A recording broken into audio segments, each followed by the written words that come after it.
My life took an unexpected turn when my husband walked in on me in a compromising situation with another man. The aftermath of that moment was nothing short of catastrophic.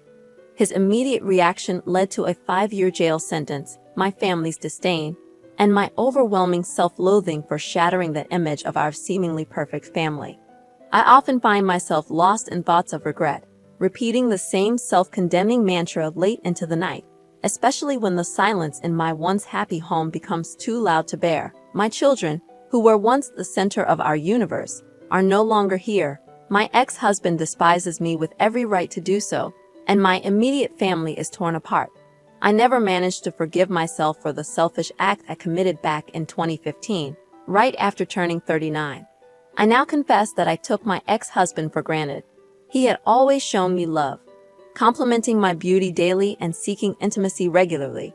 He treated me as an equal, not a queen or princess, for we were partners in the truest sense. Our journey started in high school, and we remained each other's sole and steadfast companion. Everything felt just right. My family adored him, and my brother looked up to him as a role model.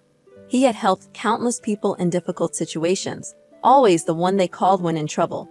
Through the years, he proved himself to be a good man. We were blessed with 2 strong-willed sons, who, at the time of this incident, had grown into 2 wonderful young women. But over time, I let myself go, feeling self-conscious about my weight. He continued to tell me I was beautiful, even as we encountered few arguments that were usually about our physical relationship, or rather, the lack thereof on my part. It wasn't that I didn't want to connect with him in that way, but my mood often just didn't align. He understood, and we communicated openly about our desires. However, when I turned 39, my birthday party revealed a new version of myself. I had spent an entire year at the gym, practicing yoga and Pilates, and had managed to transform my body from 180 to 135 pounds. It was a remarkable achievement, especially for someone who had always been a bit heavier. My ex-husband also began his fitness journey, shedding pounds and toning his body, going from 260 to 225. His desire for me only intensified, and he couldn't keep his hands off me. We went on dates, danced, and took regular walks. He continued to be a supportive partner around the house, and his eyes always conveyed his love and longing for me. It was incredible to think that even after 2 decades together, he still looked at me with such desire, something any woman would cherish. But despite all this, for reasons I couldn't explain, I still found myself unable to reciprocate his affection during that time. I initially attributed my decreased sexual desire to early menopause. Our physical intimacy had dwindled to about 3 times a month, and I was usually a one-and-done kind of person. In contrast, my husband's desire for more was unrelenting. He even suggested couple counseling as a solution, but I stubbornly declined, allowing my selfishness to cloud my judgment. The turning point arrived when a new manager joined my office a few days after my birthday. He was a bit younger and undeniably handsome, and for some inexplicable reason, he developed an interest in me. I initially brushed off his advances, but as time passed, my indifference transformed into casual conversation. Eventually, he started flirting, and I revealed my wedding ring.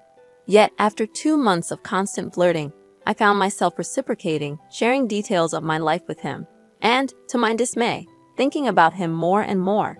In hindsight, I realized it was the beginning of an emotional affair, but at the time, I was caught in a whirlwind of emotions.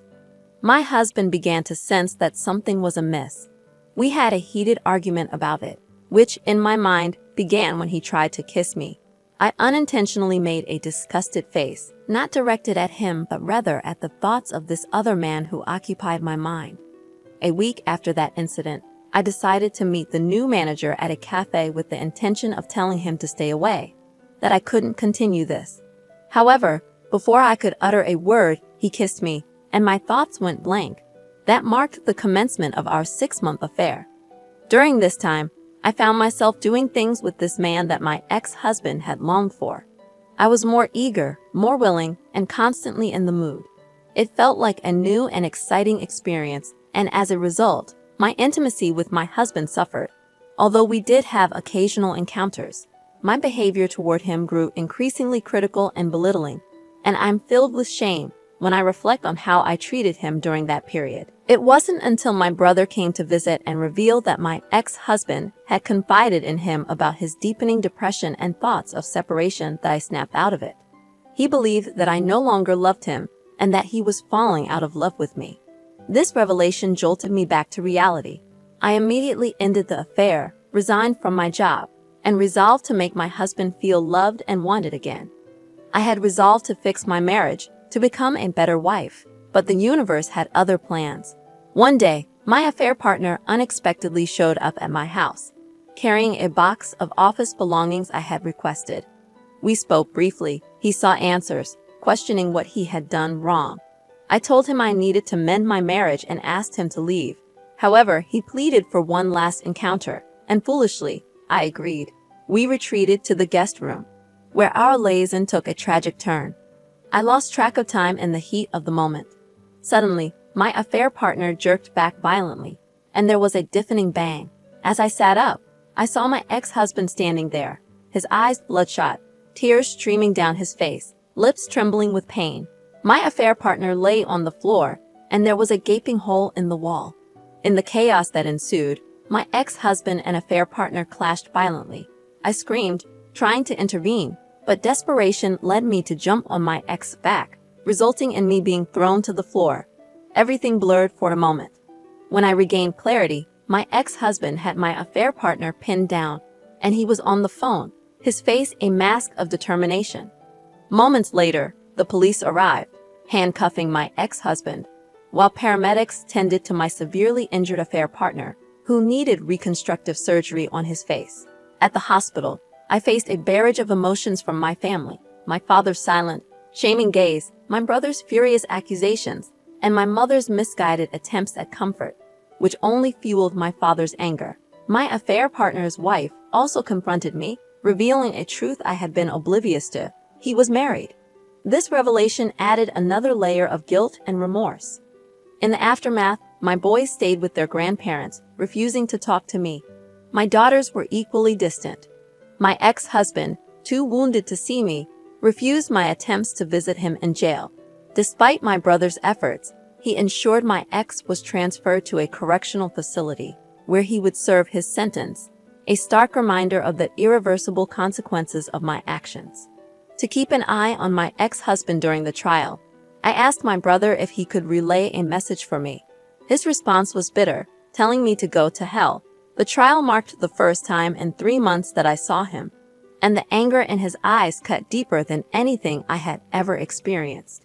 Even in our angriest moments, he used to look at me with love, but during the trial, it was pure hatred. Overwhelmed by the emotions, I excused myself to the restroom to cry. As the trial days passed, I was forced to recount my affair in agonizing detail for everyone in the courtroom to hear. When I mentioned the duration of the affair, my ex-husband looked utterly crushed, and my father stood up and walked out in disgust. During his testimony, I learned that he had come home to surprise me with lunch and a romantic weekend trip for 2 in the Catskills. He had meticulously planned a romantic getaway, only to walk in on us, and his reaction was visceral. He later explained that, upon seeing us together, the affair partner ordered him to step aside, and my ex-husband snapped. He violently beat the affair partner, only stopping when he tossed me away. My ex-husband quickly called 911, and the courtroom played the recording of his voice, filled with pain and sobs, as he followed the operator's instructions. It was a heart-wrenching moment. The affair partner couldn't verbally testify and was heavily medicated, so they displayed images of his injuries, which made me physically ill. I felt responsible for this man's severe injuries, as my ex-husband had smashed his eye socket, cheekbones, and destroyed his jaw to the point where the bone fragments were too small to reconstruct. My ex-husband was subsequently charged with a third-degree felony and sentenced to 7 years. This decision led to protests from my sons and anguished cries from my daughters and his family, a sound that still haunts me. The first 3 months that followed were torturous. I was sued by my affair partner's wife for alienation of affection, and my ex-husband filed for divorce. My eldest son moved out, while the other son withdrew into his room, and my twins rebelled fiercely. My former sister-in-laws physically attacked me in a store, and my ex-husband's mother spat in my face when I tried to apologize to her. My father and brother refused to speak to me, and even my lifelong friends were divided over the situation. I eventually had to find a new job since there was no money coming in, and I had almost depleted our savings. I was essentially blacklisted in my field due to the negative publicity surrounding the trial. So I resorted to working in retail and took on a seasonal position as an H&R Block adjuster during the tax rush. I came perilously close to losing our home, and my ex-husband refused to allow me to visit him. Every letter I sent was returned unopened, and crying in the shower became almost a daily ritual. My parents' marriage was strained as my mother persistently defended me, while my brother continued to ignore my existence. It was a bleak time, and even my lifelong friendships began to crumble. Dark thoughts of ending everything began to creep into my mind, contemplating a way out of the unbearable pain. I carried the weight of guilt on my shoulders, watching my belongings disappear as I drifted into isolation. The burden became too much to bear, eventually leading me to seek help from a therapist. She didn't mince words. She scolded me, telling me that I had grown complacent in my relationship with my ex-husband. I hadn't seen him as a husband, but more like a friend with benefits, and I had treated him as such. She was right. I had taken him for granted.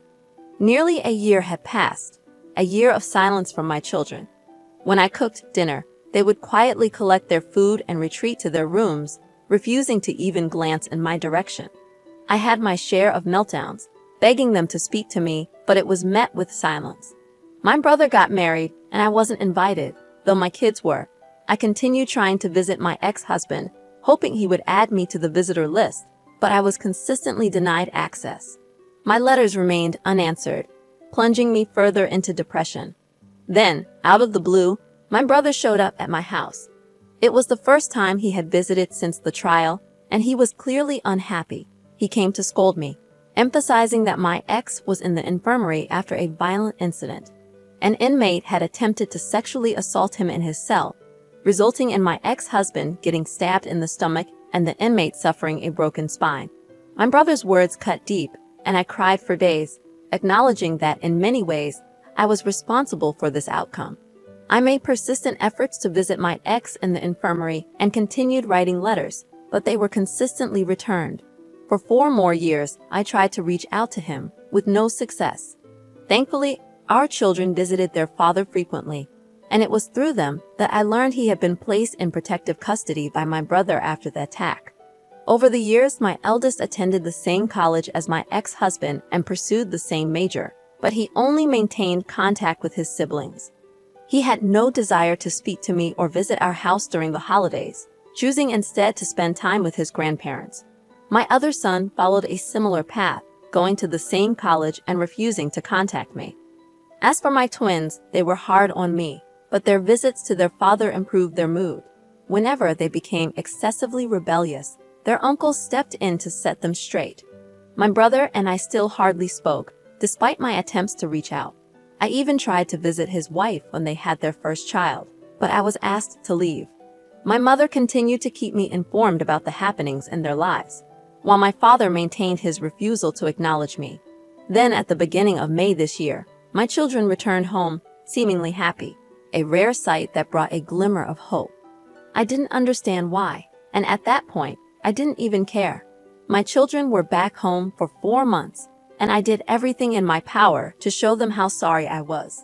Although I was mostly ignored, they were talking to me, and those conversations brought immense joy. Finally, I was able to know what was happening in their lives. My eldest had been dating a woman for over a year. My second-born was excelling on a college track team, and even my girls were starting to talk to me again. Witnessing their smiles, hearing their laughter, and sharing meals together felt like a cherished dream I never thought I'd experience again. I missed those moments deeply. Towards the end of August, I was eagerly preparing for the twins' first day of their senior year, which also happened to be their 18th birthday. I enthusiastically shared my excitement about their upcoming birthday party, telling them all the plans I had in mind. But without hesitation, my girls asked if we could celebrate it on a different day. I was confused. I thought we were making progress.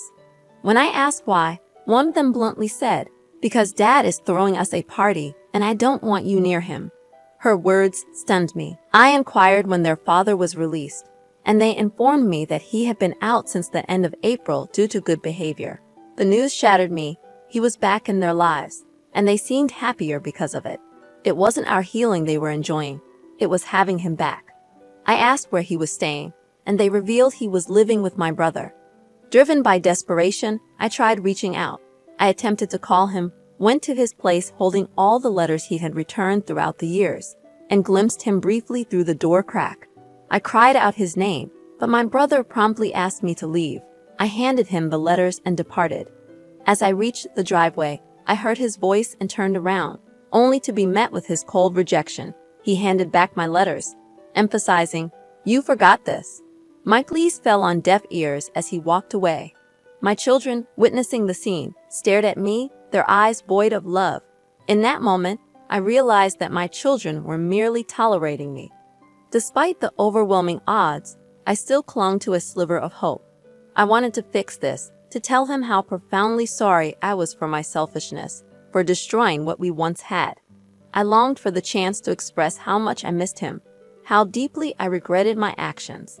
I yearned for him to forgive me, to talk to me, to be by my side again. I wanted our family reunited, but deep down, I knew I didn't deserve it.